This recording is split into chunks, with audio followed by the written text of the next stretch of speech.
Jai Hind 9th class students. Once again, welcome you all in the chemistry class. So this is the last class for this chapter, or maybe it's not our last class because we have to discuss some questions also. So here we are on our last topic of chapter number first, that is evaporation. So I hope the things that we have discussed till now, what are the how you can convert the different stage, means solid to liquid, liquid to gas. How can you convert these things? I hope that this thing is clear to you. The last topic is evaporation. Now let us see what we mean by evaporation. Okay, simply evaporation means होता है conversion of any liquid into a gaseous state or vapor. आप किसी भी liquid को vapour में convert करने का जो प्रोसेस होता है that is known as evaporation. But ऐसा ही कुछ हमने तब पढ़ा था when we are converting the liquid to gas, जब हमने अभी लास्ट में कन्वर्जन ऑफ स्टेज पढ़ा था. Then there also we have study about that how will you convert a liquid to gas. तो उस प्रोसेस को तो बॉइलिंग या वेपोराइजेशन बोला जाता है. तो what do you mean by evaporation? Evaporation अलग कैसे है, इवेपोरेशन कैसे अलग है? तो आपको यही देखना है that what is the difference between this evaporation and boiling. So let us start. अब इसको समझने के लिए हम एक छोटा सा एग्जांपल देखते हैं. Suppose you have to convert water into gas. तो आप क्या करोगे? आप simple you just take the water in a container, heat that water, और वाटर किस में कन्वर्ट होने लग जाएगा? वेपर्स में. ओके, इट मीन्स अगर सपोज करो आपने बहुत बड़ा सा बिग कंटेनर लिया है और उसमें आपने 1 ग्लास ऑफ वाटर लिया है और आप उसे कुछ टाइम के लिए हीट करने के लिए रख दीजिए. तो after some time you will observe that the amount of water will decrease in the container and after some time all the amount of water will disappear from the container. But कभी आपने देखा है when कि floor पर पानी ऐसे बिखर जाता है, when the water splits on the floor, जब फ्लोर पे पानी आप लोग डालते हैं सो वहां पर तो आपको कोई हीट नहीं प्रोवाइड करनी होती. लेकिन वहां पर अगर आप नॉर्मल, आप खुद ही देख लीजिए, just split out some half और उससे भी कम ग्लास ऑफ वाटर आप ऐसे स्प्लिट कर दीजिए फ्लोर पे, ठीक है, और आप उसे ऐसे ही छोड़ दीजिए. ठीक है, सपोज करो आपने मॉर्निंग में किया है and in the evening you will observe that water will disappear. वो वाटर डिसअपियर हो गया. कहाँ चला गया वो वाटर? हमने तो उसे हीट नहीं किया. मतलब व्हेन वी हमें जब कंटेनर में मैंने कहा आपको, कंटेनर में जब आपने वाटर लिया, आपने एक जगह तो हीट किया. when the water is split on the floor, आपने उसे हीट नहीं किया and it is disappear after some time. इसका मतलब वो disappear होके कहाँ गया है? वेपर्स में कन्वर्ट हुआ है. ठीक है, ऐसे ही हम लोग वाटर साइकिल को बोलते हैं. Water cycle is also there. Water cycle क्या होता है? the water from the ponds or lakes will convert into the gaseous state. वहां पर आप उसे बॉयल तो नहीं करते हो. नेचुरल प्रोसेस होता है या नहीं होता? नेचुरल फिनोमिना से होते हैं या नहीं होते? तो बेसिकली यही डिफरेंस है कि आप नॉर्मल, यही डिफरेंस है बॉइलिंग और इवेपोरेशन में. Boiling occur when you will provide heat. आप एक्स्ट्रा हीट प्रोवाइड करते हो. आप अपनी तरफ से हीट अगर आप प्रोवाइड करोगे अलग से, आप उसे मैनुअली उस पर कुछ वर्क करोगे, then only boiling will occur. But evaporation is a natural phenomena. आप सिंपल अगर उस 1 ग्लास वाटर को भी जो आपने कंटेनर में लिया है, if you cap that container in sunlight for some time, तो आप अगर मॉर्निंग में रखते हो, इवनिंग में आप देखोगे तो इवनिंग में क्या होगा? इवनिंग तक आपको वाटर डिसअपियर होता हुआ नजर आएगा. इट मीन्स आपने अभी भी बॉयल नहीं किया लेकिन वो फिर भी क्या हो गया? इवेपोरेट हो गया. It means evaporation is a natural phenomena and it is a slow process. ये क्या है? स्लो प्रोसेस है. होता वही है that you have to convert a liquid into vapour and but it is a natural phenomena in a slow process. Boiling में क्या करते हो? You will take the liquid to its boiling point. आप उसे बॉइल करते हो तब वो इवेपोरेट होता है. सो अब हम इसकी डेफिनेशन पे आते हैं. What was the exact definition of evaporation? ये आपको हमेशा समझना है, रटना नहीं है, बिकॉज हमेशा इवेपोरेशन की डेफिनेशन में गलती होती है. इवेपोरेशन मीन्स सिंपल होता है. Evaporation means conversion of any liquid, I'm not talking about water only, any liquid into its vapor below its boiling point. Below its boiling point. It means when you cap that container which contain water in it, you cap that container in presence of sunlight. तो sunlight का temperature तो 100 degree Celsius नहीं है ना, आपको water को boil करने के लिए, वाटर कब इवेपोरेट होता है, बॉईल होने पर इवेपोरेट होगा when its temperature reaches to 100 degree Celsius.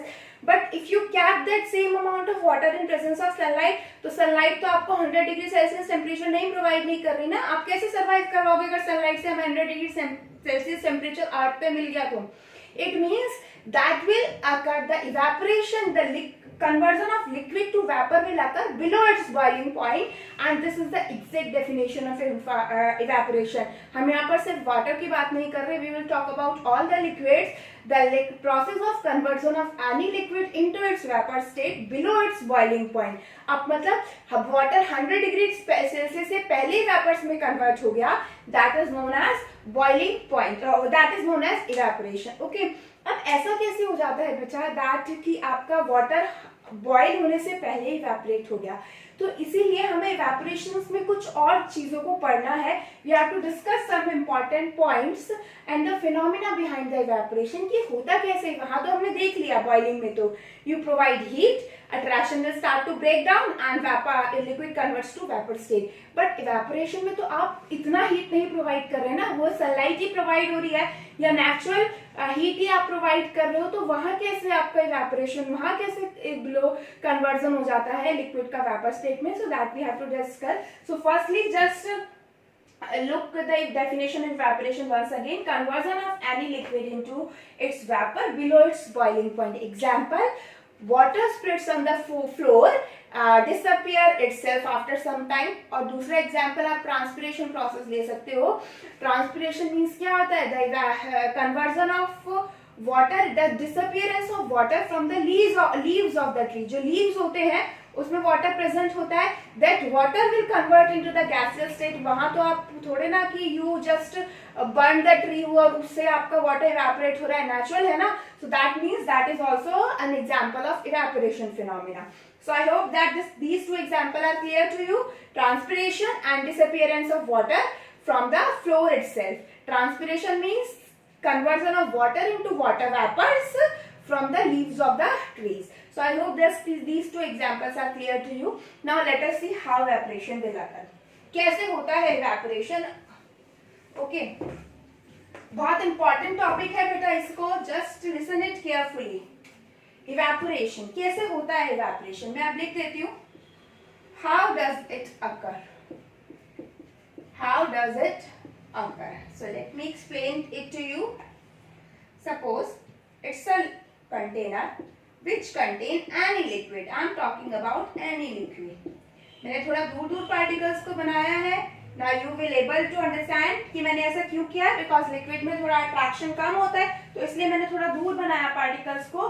तो एक मेरा कंटेनर है कोई भी, एंड उसमें मैंने क्या फिल किया हुआ, इट इज एनी लिक्विड, कोई भी लिक्विड हो सकता है. Okay. Now what happen because of evaporation. कैसे होता, क्या होगा इवेपोरेशन की वजह से, या कैसे होता है इवेपोरेशन? अब आप पहले ये सोचो, for the conversion of any liquid to vapour state, particles की काइनेटिक एनर्जी ज्यादा होनी चाहिए. ठीक है. When there is a increase in the kinetic energy of the particle, then they will convert into the gaseous state. यही है. अब यहाँ पर मैंने सनलाइट की प्रेजेंस में रखा, ठीक है, या कोई भी natural phenomena, not talking about the sunlight only, और भी बहुत सारे फैक्टर्स हैं जिस पे इवेपोरेशन डिपेंड करता है. नेचुरली आपने उसे रखा हुआ है और आपको वो वही मतलब वहां से इवेपोरेशन हो रहा है. अच्छा, आप एक चीज और देखते हो कि जब आप उस कंटेनर को, आप देखना कभी कंटेनर की वाटर, आप हम लोग होता है, हम लोग भी अपनी रूफ पर एक कंटेनर में पानी फिल करके रखते हैं ताकि जो बर्ड्स वगैरह हैं उनके लिए हम लोग वो आकर आप वहां पर पानी पी सके, हम उनके लिए कंटेनर में पानी फिल करके रखते हैं. ठीक है. होता है क्या, हमने सुबह को फिल करते हैं and in the evening we will observe that container is almost empty. अब ऐसा तो नहीं होगा कि सारा का सारा जो वाटर है that is used by the birds for drinking, यानी कि उसमें से कुछ वाटर वो इवेपोरेट भी हुआ होगा. यानी कि अगर मैंने कंटेनर में इतना पानी फिल किया, मेरा ये कंटेनर है, मैंने इतना पानी फिल किया है और मैं उसे इवनिंग में जाके ऑब्जर्व करूंगी तो मुझे इतना ही मिलेगा. I will fill this much amount of water and in evening I will observe that कि मुझे इतना ही अमाउंट ऑफ वाटर मिलेगा। यानी ऊपर से आपका जो पानी है, वाटर है, दैट विल इवेपोरेट, और कोई भी लिक्विड है वो ऊपर से सरफेस से इवेपोरेट होता जा रहा है। ये वर्ड मैं लेकर आई हूँ सरफेस, ये बहुत इंपॉर्टेंट वर्ड है इवेपोरेशन फिनोमेना में। Just listen it carefully what that surface means. आप नॉर्मल सोचो, आप केमिकल पॉइंट ऑफ व्यू से, केमिस्ट्री की लॉजिकल पॉइंट ऑफ व्यू से मत सोचिए, आप सिंपल सोचिए। आपने ऑब्जर्व किया है कि पानी का लेवल कम होता जा रहा है, यानी वो अब ऑब्वियसली बात है नीचे से तो कम नहीं होगा, ऊपर से कम होता जा रहा है लेवल वाटर का। So what happen in that, okay, हमें क्या करना है, for conversion of any liquid to vapour state हमें काइनेटिक एनर्जी इंक्रीज करनी है, ठीक है। बॉइलिंग में तो बर्नर ऑन किया, हीट किया, काइनेटिक एनर्जी इंक्रीज करी, इवेपोरेशन हो गई। यहाँ क्या करें हम, इवेपोरेशन में what we need to do so that evaporation can occur, ठीक है। अब हम इसे कैसे देखते हैं, आप नॉर्मली समझिए इसे। मैं इस पार्टिकल को देखती हूँ, ठीक है, this part, all the particles are bound to the other particles with certain amount of force of attraction। जितने भी सारे पार्टिकल्स हैं उन वो आपस में एक दूसरे से अट्रैक्ट है, थोड़ा चाहे अट्रैक्शन कम है बट हाँ। तो अब हम इस वाले मिडिल वाले पार्टिकल को देखते हैं। इस पार्टिकल का अट्रैक्शन इसके साथ भी है, इसके साथ भी है, इसके साथ भी है और इसके साथ भी है, ठीक है। इट मीन्स ये इस पार्टिकल को ये पार्टिकल भी अट्रैक्ट कर रहा है, ये भी अट्रैक्ट कर रहा है, ये भी अट्रैक्ट कर रहा है, ये भी अट्रैक्ट कर रहा है। अब जो अट्रैक्शन फोर्स है अपने हाथ पर देखिए, पहले इस वाले डायरेक्शन के अलाउंग देखिए। इस वाले पार्टिकल को ये वाला पार्टिकल अपनी तरफ नीचे खींच रहा है और ऊपर वाला पार्टिकल अपनी तरफ खींच रहा है, यानी कि एक मिडल में है। आप सोचो, आप बीच में खड़े हो, ठीक है, एक पर्सन आपको इधर से खींच रहा है, एक पर्सन आपको इधर से खींच रहा है, और दोनों का जो फोर्स है, स्ट्रेंथ है, वो इक्वल है, ओके। दोनों का स्ट्रेंथ क्या है, इक्वल स्ट्रेंथ है। तो आप क्या करोगे, आप एक बार तो इधर जाओगे, लेकिन जब दूसरा खींचेगा तो दूसरी बार आप इधर हो जाओगे। But as the strength of both the persons are equal, आपको कोई और ऐसा, आप वहीं के वहीं अपनी पोजीशन पे रहोगे या नहीं रहोगे, बिकॉज जितना आप इधर गए उतना ही आप इधर चले गए। तो ऐसे इस पार्टिकल के साथ हुआ, when this particle is attracted by this, ये सपोज कर लो मैं नंबर कर दूं 1 2 3 4, तो वन पार्टिकल ने इसे अट्रैक्ट किया, सेकंड वाले पार्टिकल ने इसे अट्रैक्ट किया, तो ये बीच में रह गया। ऐसे ही इस इधर वाला पार्टिकल भी इसको अट्रैक्ट करेगा, इधर वाला पार्टिकल भी अट्रैक्ट करेगा। आप ये कह सकते हो कि आपको, जब ऑब्वियस सी बात है, आपको इधर खींचा जा रहा था और इधर खींचा जा रहा था, ठीक है, इस तरीके से आपको खींचा जा रहा था, बट जो स्ट्रेंथ है वो इक्वल है, तो आप उसी पोजीशन पे थे। ऐसे ही अब आप ऐसे खड़े हो जाइए, ठीक है, वही सेम स्ट्रेंथ दोनों तरफ से लग रही है, अगेन आप लोग वही अपनी पोजीशन पे रहोगे, your position will not change because from all the side same attraction, same force is applied to you. So this same happen with this particle, कि इस पार्टिकल पे इतना इफेक्ट नहीं पड़ता, ये अपनी पोजीशन को ज्यादा लीव नहीं करता, उसकी जो खुद की काइनेटिक एनर्जी है उसी के अकॉर्डिंग वो मूव करता है। This does not effect by the surrounding particle as much, ठीक है। कॉर्नर वाले पार्टिकल को देखिए, कॉर्नर वाले पार्टिकल को इधर ऊपर जा सकता है, इधर जा, ऊपर और नीचे दोनों तरफ से फोर्स बराबर है, ऊपर इधर की साइड अपवर्ड और डाउनवर्ड डायरेक्शन में दोनों में फोर्स का स्ट्रेंथ बराबर रहेगा, यहाँ पर भी कोई इफेक्ट नहीं होगा। साइड से देखिए, इधर खींचेगा, इधर आपका बीकर का कंटेनर आ गया, इट मींस इधर तो फोर्स लग रही है लेकिन इधर कोई इफेक्ट नहीं है, बट एज सच कि इधर कंटेनर बंद है तो ये पार्टिकल ज्यादा कहीं मूव कर नहीं पाएगा, और मूव करेगा तो थोड़ा बहुत इधर करेगा, ज्यादा इधर नहीं करेगा, because this particle is also attracted this one. Means अगर आप ओवरऑल देखो तो इतना सरफेस को छोड़कर, these are known as surface particle, surface particles क्या बोलते हैं हम इनको, surface particles, and these are known as bulk, bulk bulk bulk particles. अंदर की साइड जो होंगे बल्क पार्टिकल, और जो सरफेस की लेयर आपको दिखेगी दैट इज सरफेस पार्टिकल। अब सोचो कि in the bulk all the particles have a certain amount of kinetic energy and they are attracted by the other particle also, but जो force, जो strength है, मतलब इन पर जो इफेक्ट होगा that is not much। अब आ जाते हैं हम सरफेस पार्टिकल की तरफ से, ठीक है। सरफेस पार्टिकल पे देखिए, इस वाले पार्टिकल को आप देखना, मैं इसको ऐसे सर्कल कर दे रही हूँ इस तरीके से, इधर फोर्स ऑफ अट्रैक्शन है, इधर फोर्स ऑफ अट्रैक्शन है, दोनों तरफ से तो बराबर है, इधर नीचे से बराबर है, बट ऊपर कोई फोर्स ऑफ अट्रैक्शन नहीं है इसके पास, मीन्स नीचे की तरफ तो खींच रहा है लेकिन ऊपर की तरफ कोई नहीं खींच रहा. It means as compared to the bulk particle, the surface particle has some different kind of energy. भाई force of attraction को हम energy से भी तो relate कर सकते हैं. As compared to the other particle, the surface particle have different amount of kinetic energy.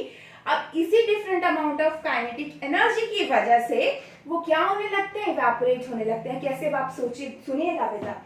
आप सन रेज है, इसके ऊपर सन रेज फॉल कर रही हैं, ठीक है. दीज आर सन रेज या जो भी हीट है आपका जो भी है, ठीक है. These sun rays are falling on these surface particles and increase their kinetic energy, क्योंकि उनके ऊपर जो चारों तरफ से नेट फोर्स ऑफ अट्रैक्शन है वो जीरो नहीं है. जैसे बल्क पार्टिकल में था, bulk particles have net force of attraction zero, but surface particles does not have net force of attraction zero. So from the factors from surrounding, by the effect of factors from by the effect of surrounding, the surface particles acquire some more energy, so they will evaporate out first. Means जो आपकी sun rays आपके water layer के water surface पे first layer पे surface layer पे जो sun rays fall हो रही है, they will increase the kinetic energy of the surface particle because surface particle does not have net attraction zero as compared to the other particle. बाकी सब में net attraction zero बैठ रहा है अधिकतर, but the surface particle are not bounded by any other particle from that. उनके ऊपर कोई और particle तो है नहीं. It means they will increase their kinetic energy from the effect with the effect of surrounding. So particle of surface will evaporate out. अब ये layer evaporate होगी तो surface पे कौन सी लेयर आ गई, सेकेंड वाली. Again these surface particle will increase their kinetic energy by the surrounding factors, so they will evaporate out first. So that's why we known as evaporation as surface phenomena. Evaporation का एक बहुत important है, बहुत बार question आता है. Why evaporation is known to be a surface phenomena? Surface phenomena इसलिए बोलते हैं because the particles which are present at the surface somehow acquire more kinetic energy with the because sorry beta, the particles which are present on the surface acquire some more kinetic energy because of the factors of surrounding. जो भी आपके atmosphere में कुछ factors हैं, उन factors की वजह से they will acquire some more kinetic energy, so the particles on surface will evaporate. So that's why evaporation is known as a surface phenomena. Surface के particles की kinetic energy because of the surrounding factor increase होती है. That's why evaporation. That's why the particle of the surface will evaporate first, and this is known to be a surface phenomena. I hope that this is clear to you. अब हम आते हैं, हमने यहाँ पर surface phenomena क्यों बोला. अब हम इसे बॉइलिंग से कंपेयर करते हैं. सबसे पहला डिफरेंस बॉइलिंग में एंड इवेपोरेशन में. Boiling means the conversion of any liquid to its vapour state at a fixed temperature, and that fixed temperature is its boiling point. Evaporation, conversion of any liquid to vapor state below its boiling point is known as evaporation. Second thing, evaporation is known to be a surface phenomena. Evaporation को हम क्या बोलते हैं, surface phenomena. Boiling is known as bulk phenomena. कैसे bulk phenomena बोलते हैं boiling को, आप हीट प्रोवाइड करते हो कंटेनर के नीचे से. जब आप हीट प्रोवाइड करोगे बाय गेनिंग दिस पार्टिकल, सबसे पहले हीट कौन से पार्टिकल प्रोवाइड कर लेंगे, ये वाले. जब इनकी काइनेटिक एनर्जी इंक्रीज होगी, बॉइलिंग है, आप इवेपोरेशन जो हो रहा है वो तो हो सकता है, बट आप नीचे से भी हीट प्रोवाइड कर रहे हो तो क्या होगा, when you provide the heat from the bottom, so these particle, the kinetic energy of these particle will increase. तो इनकी kinetic energy increase होगी तो ये move करने लगेंगे, तो ये वाले particles तो ऊपर जाते रहेंगे because their kinetic energy will increase, तो उनका movement increase होता रहेगा, और जो ऊपर वाले particle है वो नीचे की तरफ आएंगे. ये वाले particle ऊपर गए, ये वाले पार्टिकल्स नीचे आए. इट मींस अब कौन से हीट होंगे, ये वाले पार्टिकल. आप नॉर्मल समझिए, हीटिंग जो है वो आपकी नीचे से स्टार्ट हो रही है और इवेपोरेशन आपका सरफेस फिनोमिना हो रहा है. हीटिंग में सबसे पहले नीचे वाले पार्टिकल्स एनर्जी गेन करते हैं और वो ऊपर की तरफ जाने लगते हैं, मूव करने लगते हैं. तो that's why boiling is known to be a bulk phenomena and evaporation is known to be a surface phenomena. ठीक है, अब हम आते हैं इवेपोरेशन का बहुत और भी फैक्टर्स और बहुत सारी चीजें हैं जो इवेपोरेशन की बहुत एप्लीकेशन है. I hope that these two differences between boiling and evaporation are clear to you. There are many more difference between these two, वो हम वन बाय वन डिस्कस करेंगे. तो अभी तक सिर्फ हमने दो चीजें डिस्कस की. What is evaporation and how evaporation occur and why it is known to be a surface phenomena. Surface phenomena क्यों बोलते हैं इसके, ठीक है. अब नेक्स्ट हम आते हैं. नेक्स्ट जो इम्पॉर्टेंट थिंग है इवेपोरेशन की, फर्स्ट पॉइंट मैंने आपको क्या बताया, सरफेस फिनोमेना. मैं इधर लिख देती हूँ surface phenomena. These are the properties of evaporation. Okay. Second जो मैं बोल रही हूँ, cause cooling. Evaporation cause cooling.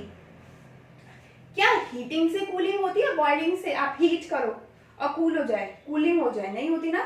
आप वाटर को कभी हीट करना, वाटर को जब आप हीट करते हो तो उसके सराउंडिंग में भी बहुत सारी हीट जनरेट होने लगती है, नहीं? सराउंडिंग में पूरा सराउंडिंग हीट अप होने लगता है. It means boiling cause heating but evaporation cause cooling. अब ये इवेपोरेशन कूलिंग कैसे करता है वो हम देखते हैं. ओके. अब इवेपोरेशन कूलिंग क्यों करता है, मैं वही डायग्राम फिर से ड्रॉ कर रही हूँ. अट्रैक्शन को मत देखना ज्यादा, सिर्फ इतना है. So I hope that this thing is clear that why evaporation surface phenomena. दोबारा से सुनिए. The particles present on surface particle, मैं इन्हें लिख देती हूँ surface particle. So the particles which are present on surface acquire more energy as compared to the rest of the particle because of the surrounding factors. So they will evaporate out first, or we can say that convert from liquid to gaseous state. इनकी kinetic energy increase होती है. Surrounding ये क्या करते हैं, surrounding factor क्या कर रही हूँ मैं, they will gain the energy from the surrounding. जो सराउंडिंग की एनर्जी है, पूरे आपके सराउंडिंग की जो एनर्जी होगी, they will gain the energy from the surrounding and their kinetic energy will increase, so they will convert from liquid to gaseous state. That's why it is known to be a surface phenomena. However, bulk के particle के पास possibility नहीं है कि वो energy gain करे, क्योंकि सबसे पहले तो ज्यादा एनर्जी कौन गेन करेगा, सरफेस पार्टिकल. अब मैंने आपको बताया that these particle gain energy from the surrounding. अब आप नॉर्मल सुनिए, ठीक है. द रिएक्शन, हमने केमिकल, हम प्रोसेस भी छोड़िए, ठीक है. आप नॉर्मल सोचिए, आपने सराउंडिंग से, उसने सराउंडिंग से एनर्जी ली. मैं इसके पास में एक सराउंडिंग बना रही हूँ, ठीक है. उस सराउंडिंग को आप देखिए, ये सराउंडिंग है, ठीक है. This is surrounding. पूरा एटमॉस्फेयर हो सकता है, कुछ भी हो सकता है. This is surrounding. Okay, so this is your surrounding. अब these surface particle take the energy from the surrounding. ये surface particle क्या करेंगे? They will take the energy from the surrounding and then its kinetic energy will increase. अब जब ये particles surrounding से energy लेंगे, these surface particles takes the energy from the surrounding. तो surrounding से एनर्जी ट्रांसफर हो गई पार्टिकल्स में, तो सराउंडिंग की एनर्जी क्या हो गई, कम हो गई. और जहां पर एनर्जी कम हो जाती है, आपने देखा है kinetic energy is directly related to temperature. आप वो सराउंडिंग से हीट ले रहे हैं, एनर्जी ले रहे हैं, हीट ले रहे हैं, तो सराउंडिंग में हीट क्या हो गई, कम हो गई. इट मीन्स हमारा सराउंडिंग क्या हो गया, कूल होगा या नहीं होगा. आप सोचिए, खुद सोचिए, नॉर्मल सी बात है. जहां से हीट जाती है, वहां जहां से हीट गई, सपोज करो मेरे पास 10 जूल हीट थी, मैं मतलब मेरे पास बहुत ज्यादा अमाउंट ऑफ हीट था, तो 10 जूल हीट मैंने अपनी 10 जूल में से 5 जूल किसी और को दे दी, तो आपके पास आपकी हीट कम हो गई ना. इट मीन्स आपका टेम्परेचर क्या हो गया, डिक्रीज हो गया. So this is happen in the evaporation, that because these surface particles gain the energy from the surrounding, so surrounding temperature will decrease and that's why evaporation cause cooling. दोबारा से सुनिए, why evaporation cause cooling, because the surface particles gains the energy from the surrounding, so surrounding temperature will decrease. surrounding का temperature decrease हो जाएगा, that's why evaporation cause cooling. जहाँ temperature कम हो गया वहां तो cooling हो जाती है, ठीक है. अब आप नॉर्मल, आप इस चीज को ऐसे हम एनसीईआरटी में इस तरीके से भी लिखा हुआ है, बेटा कंफ्यूज मत होना,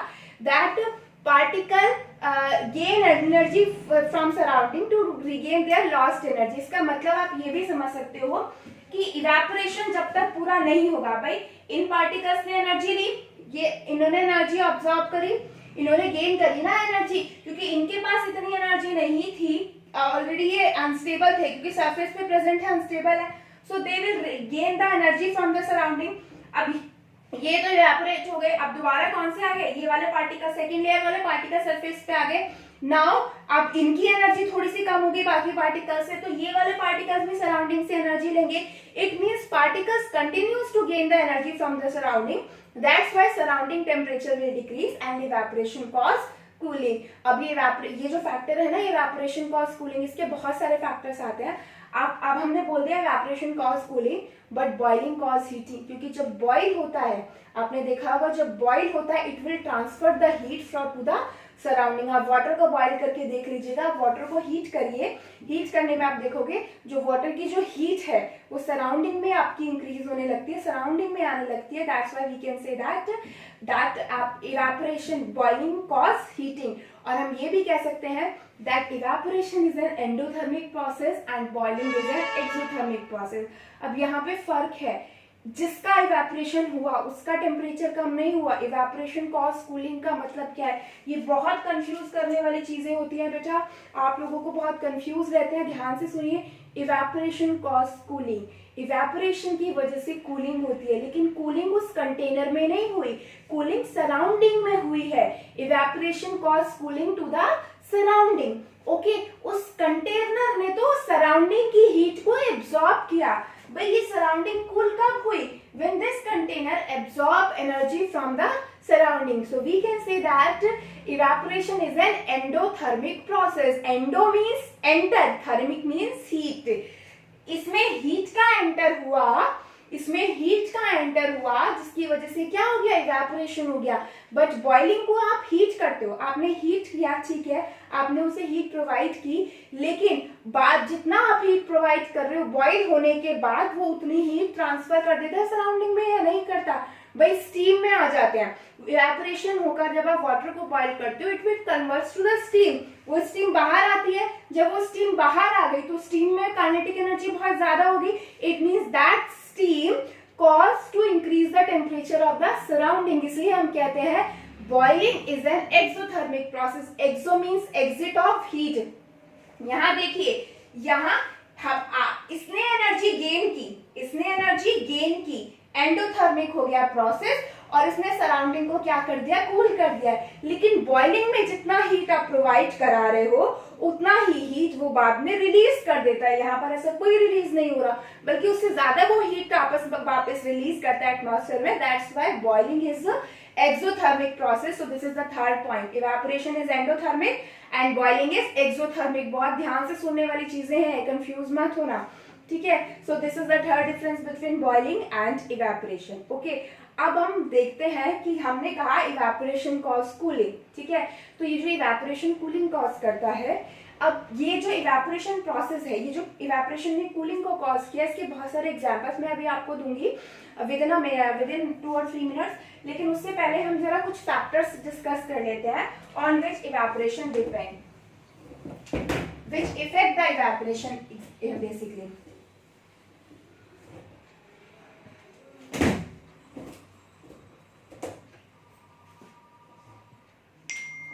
मार्कर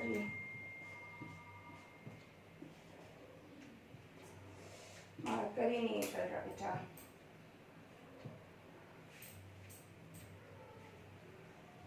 ओके, आप इसे ऐसे ही सुन लीजिए बेटा।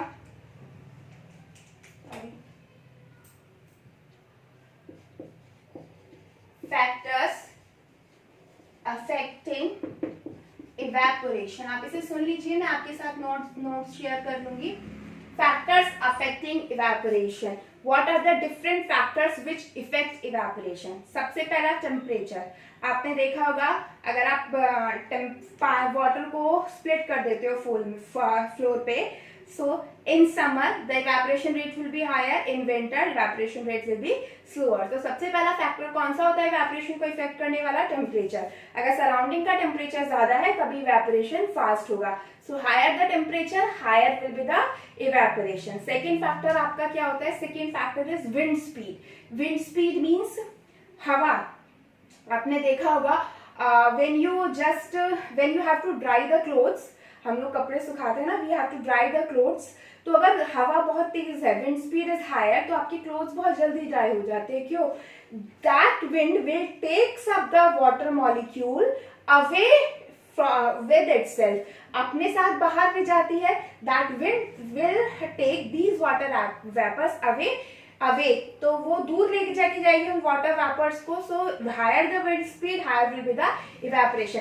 भाई आपके सरफेस पे पार्टिकल जो प्रेजेंट है, अगर हवा ज्यादा तेज है तो हवा के साथ वो पार्टिकल्स जाएंगे या नहीं जाएंगे? सो विंड स्पीड ज्यादा होगी, so evaporation rate will be higher.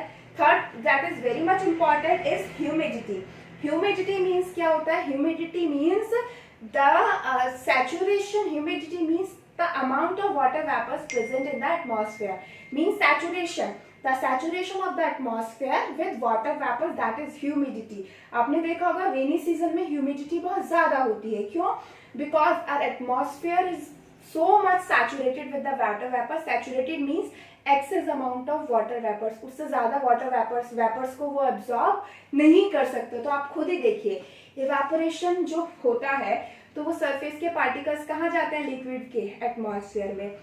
And now as our atmosphere is saturated with water vapours, तो क्या इवेपोरेशन ज्यादा होगा? नहीं होगा. So humidity is higher then evaporation rate will be slower. यही रीजन है हम लोग रेनी सीजन में ज्यादा स्वेट करते हैं. क्या? समर में जो स्वेटिंग होती है आपको, that will evaporate out easily. जो आपका स्वेट है that will evaporate out easily because temperature is higher.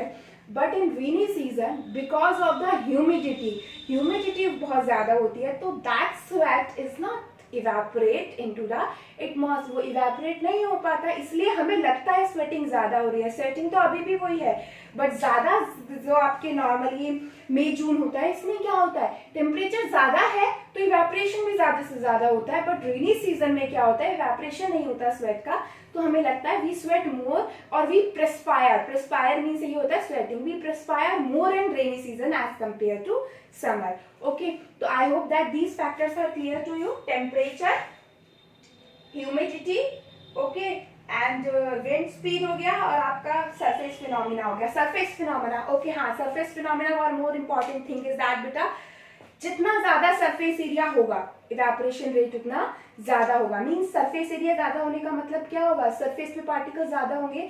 It means higher the surface area higher the rate will be the evaporation. अगर आपको इवेपोरेशन किसी क्लोज कंटेनर में करना हो और एक आप ओपन कंटेनर में कर रहे हो, तो हायर और रेट ऑफ इवेपोरेशन किस में होगा? ओपन कंटेनर में. So I hope all these factors are clear to you. So this is about evaporation. It is a surface phenomena. It causes cooling. And what are the different factors affecting on the evaporation? Factors: surface area, temperature, wind speed, and humidity. Now, I hope that all the things are clear to you. Okay. Now, what are the different application of evaporation? अब evaporation की बहुत applications हैं, बहुत easy सी application है evaporation phenomena की, जो हम अपनी डेली लाइफ में ऑब्जर्व करते हैं, हम देखते हैं. अब आप सुन लीजिए, मैं कुछ लिखूंगी नहीं. अब इवेपोरेशन की एप्लीकेशन स्टार्ट करते हैं. ठीक है, आप लोग गर्मियों में गांव जाते हैं, you just visit to any village. ठीक है, आप कभी गए हो विलेजेस में, तो आपने देखा होगा अब तो all the facilities are available. Fan, AC, cooler सब अवेलेबल है. बट इन द मतलब कुछ पहले क्या होता था, मैं जब जाती थी अपने नाना के यहाँ या दादा के यहाँ, तो no such facilities are aware. Light भी बहुत कम आती थी. तो वहां पर लोग क्या करते थे? They will just sprinkle water on the surface. जैसे एक गैलरी होती थी, कोई भी रूम हो गया बहुत बड़ा सा, they will sprinkle the water on the surface. आप सरफेस पे वाटर को स्प्रिंकल करते थे समर्स में, और हम जब वहां बैठते थे वी फील कूलिंग. मतलब हम बाहर जाते थे, हमें गर्मी लगती थी. But wherever that water is sprinkled, जिस एरिया में वाटर स्प्रिंकल किया जाता था, फैलाया जाता था, दैट वहां पर थोड़ा कूलिंग होती थी. अब वो कूलिंग किस वजह से होगी? सोचो, क्या इवेपोरेशन हुआ या नहीं हुआ? आपने स्प्रिंकल किया वाटर को सरफेस पे पानी डाल दिया, ठीक है। Now that water will evaporate and for evaporation it will require energy. वो एनर्जी को कहाँ से लेगा? सराउंडिंग से। इट मीन्स उस रूम में जो अंदर जो एनर्जी थी, all the energy is take up by that water for evaporation. वो सरफेस के पार्टिकल्स ने ले लिया इवेपोरेशन के लिए, तो अब सराउंडिंग से लिया है तो सराउंडिंग का टेम्परेचर क्या हो गया? कम, and it will cause cooling, ठीक है। एक और चीज, एक और एग्जांपल मैं आपको देती हूँ, कूलर। ये तो हमारे घर में भी होते हैं कूलर। जब आपका ज्यादा गर्मियां होती हैं तब कूलर से जो कूलिंग होती है that will be more. Rainy season में हम लोग वाटर डालकर कूलर को यूज नहीं करते। जब हम रेनी सीजन होते हैं तो हम क्या देते हैं, पानी मत डालिए कूलर में, no need of water in the cooler. हम बिना पानी का ज्यादा चलाते हैं, लेकिन समर में हम पानी के साथ चलाते हैं। अब इसका क्या रीजन होगा? इसका रीजन भी यही है, as you know that when you just switch on the cooler, the water is falling on the pads which are present on the cooler। जो pads present होती हैं, आपकी wooden pads जो present होती हैं कूलर में, उन पर पानी फॉल होता है। अब होता क्या है, that water will evaporate, the water which is falling। अब वो सारा का सारा वाटर तो कूलर में वापस नहीं आता ना भाई। अगर ऐसा हो तो रोज रोज पानी क्यों डालना हमें? तो होता क्या है, the water which was falling on the pads evaporate by taking the energy from the surrounding, so makes the surrounding cool. वही रेनी सीजन में क्या होगा? रेनी सीजन में इवेपोरेशन कम होता है। जब इवेपोरेशन कम होगा तो वो वाटर इवेपोरेट ही नहीं होगा and does not cause cooling. So I hope that this is clear to you. एक और एप्लीकेशन पे हम आते हैं। You just take the hot tea in a cup और इन अ सॉसर। आपका जो सॉसर पेन आता है, यानी आप एक सॉसर पेन में लीजिए और एक कप में लीजिए। From which object it is able to sip the hot tea easy. कौन सा ज्यादा इजी हमारे लिए रहेगा? इजी इन द सेंस हमारे लिए बेनिफिशियल। आप देखोगे when you will take the hot tea in a cup, आप उसे सिप करिए, ठीक है, आपको बहुत गर्म फील होगा। But when you sip the tea from the saucer pan, it will not cause that much heating because saucer pan का एरिया क्या है? ज्यादा। एरिया अगर ज्यादा है तो सरफेस एरिया ज्यादा होने की वजह से इवेपोरेशन ज्यादा होगा, इवेपोरेशन कॉज कूलिंग। तो इसलिए आपका जो आपके लिप्स बर्न नहीं होंगे। तो ये आपका एक और एग्जांपल हो गया। जब हम ठंडा करते हैं हम किसी चीज को, तो हम उससे सरफेस एक बड़े से वेसल में रख देते हैं so that it surface area will increase. एक और बहुत अच्छा एग्जाम्पल है इसका, अर्थन पॉट, मटका। गर्मियों में हम पानी रखते हैं मटके में। We just kept the water in the earthen pots in summer and it will become cool। वो किस वजह से होता है? वो इस वजह से होता है, ट्राई करती हूँ मार्कर अगर चल जाए, थोड़ा सा बन गया है, चलिए। ये आपका क्या है? अर्थन पॉट, अर्थन पॉट, ठीक है। आपने इसमें वाटर फिल किया है, इट बिकम्स कूल। अब ये कूल किस वजह से ये होता है? देखिए, कूलिंग होने के लिए इवेपोरेशन होना चाहिए। इवेपोरेशन कहाँ होगा? इवेपोरेशन होता है, आप मटके में पानी फिल कीजिए, 3-4 दिन तक उसे यूज भी मत कीजिए, मटका खाली हो जाएगा। क्यों? इसका मतलब अंदर से पानी इवेपोरेट हुआ। कैसे हुआ? हमने तो पूरा ढका हुआ है। अब हम देखते हैं, कवर किया हुआ है, देखते हैं कैसे होता है। There are some pores which are, आपने देखा है जो आपकी ये सॉइल से बने होते हैं। these pots are made up of soil and soil is porous in nature। तो इस जो आपका अर्थन पॉट है, it is porous means there are some pores means holes, there are some pores present on the surface of this earthen pot from which water is continuously comes out on the surface। पहला line ध्यान से सुनिए, this earthen pots have pores in it from so that by which the water which is present inside the pot comes at the surface। जब surface पर water आ गया, now this water will evaporate by taking the energy from the surrounding। surrounding में बाहर वाला surrounding भी आ रहा है, surrounding में ये water भी आ गया, that is present inside this pot। So as the particles of the water which is present on the surface of the pot is evaporating by taking the energy from the surrounding means outside and inside, मतलब दोनों से, बाहर से भी और जो पानी अंदर है इससे भी। तो जब वो सराउंडिंग से एनर्जी लेगा तो it will makes the water cool because surrounding में, सराउंडिंग का मतलब ये नहीं है बाहर का एरिया, सराउंडिंग का मतलब होता है जिस ऑब्जेक्ट की आप बात कर रहे हो उसको छोड़कर बाकी सब उसके लिए सराउंडिंग है। It means here we are talking about the surface only. तो इस सरफेस को छोड़कर बाकी सब इसके लिए सराउंडिंग है। So that's why the water become cool, present in the earthen pot become Cool. So this is all about evaporation. I hope that all the things are clear to you. Okay. So now your homework is to complete the question answers of NCERT. I have discussed all the questions in the classes. सारी classes में सारे questions को मैं discuss कर चुकी. In fact, almost half of the question we have already done in our notebook. उसके बाद जो क्वेश्चंस हैं इसके बेसिस पे कुछ क्वेश्चन है, वो क्वेश्चंस मैंने अभी आपको डिस्कस किए हैं. Now it's your duty to write down all, to complete all the NCERT exercise in your notebook. I will share the solution with you in the next class only. जब आप कर लोगे पूरी तरीके से, you have to check your answers only. बेटा देखिए, आप लोगों को करना है, आप देख के भी कर सकते हो, but try to do it yourself. Try to write down the answers in your language so it will be more easier for you. आपको समझ में आया है तो आप easily लिख सकते हो. ठीक है. So it's all about our chapter number 1. We have completed this chapter. In the next class I will discuss some questions with you, and after that we'll start with the next chapter. Thank you.